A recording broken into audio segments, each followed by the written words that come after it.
As the world becomes increasingly global, and we have, global companies that many of our U.S. clients are competing with, that just increases the stakes. To be competitive, you really have to be diversified in terms of the markets that you play in. It seems to me that there's a lot of interest in Latin America, really increased interest over the past few years. What is it that's attractive about the Latin American market to businesses today? Given what's going on in Europe and in the United States, I think one of the most attractive elements to investing in Latin America is just the growth in the region. You've got a growing middle class, you've got economies that have, over the last few years, stabilized. The political environment, for the most part, is more stable than it has been. And if you're a large multinational company and you're looking for growth options, there's Latin America, there's Asia, but you're not going to get it, from investing in the mature economies. Right. And so, what are some of the things that you do as part of the diligence process, to understand what's going on in those businesses, and to also figure out what will need to be done to get them up to the sort of standards that will be required once they're part of a U.S. company?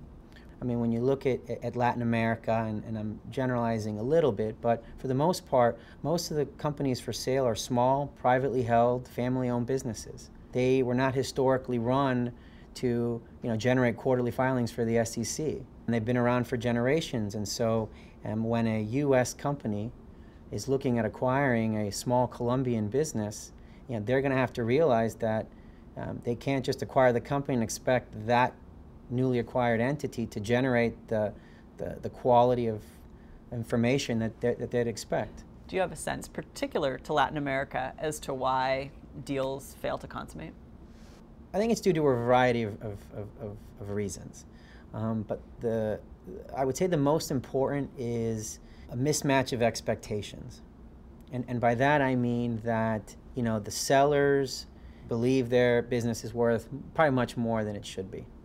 And because Latin America is a very cyclical market, in periods where things are hot, like now, where everyone wants to get into Brazil, Colombia, Peru, the valuations are higher than they've ever been. But the U.S. company doesn't see it that way.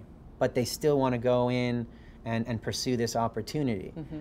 It would be really helpful to have someone on the team that really understands the local culture. Yes, and our model is always to use a blended team approach, where you've got U.S. resources that have that U.S. mindset, and you complement them with the local resources who know the local mindset. And then together, the goal is that you get to the right answer. But it's important to be equipped with all the facts and all the consequences, because for most sellers, it's the first time that someone's telling them that they have been doing something wrong. Right. Or that it needs to be done differently. Or that it needs to be done differently. I mean, think about it. If you're a small company in Peru and you've got this large multinational looking at acquiring you, and they're bringing down 500 attorneys, accountants, a troop of people to do diligence, you're probably thinking, this is first overwhelming, I can't handle this. And what are you implying about my business and about the way I run it?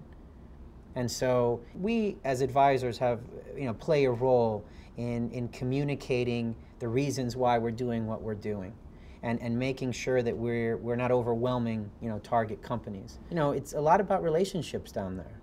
And you need to go into a deal knowing that the sellers have a different mindset on the world. And that's why it's important that it takes time to build those relationships. You can't sign and close a deal in 30 days in Latin America. And it's because, I think, in large part, to that human factor.